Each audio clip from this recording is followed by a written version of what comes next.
Scan for Sovi, your AI bestie. I got your back. Alternating series error bounds are actually super easy to find if you follow this quick method. Let's solve this specific problem together right now. First, we need to identify the general term of our series without the alternating sign. For this problem, our sequence term is simply 1 divided by the quantity 2n plus 2.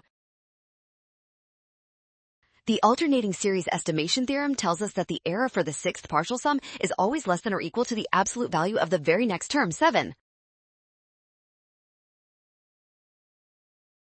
Plugging 7 into our formula gives 1 over 16. The error bound is exactly 1/16, making option D the final winner.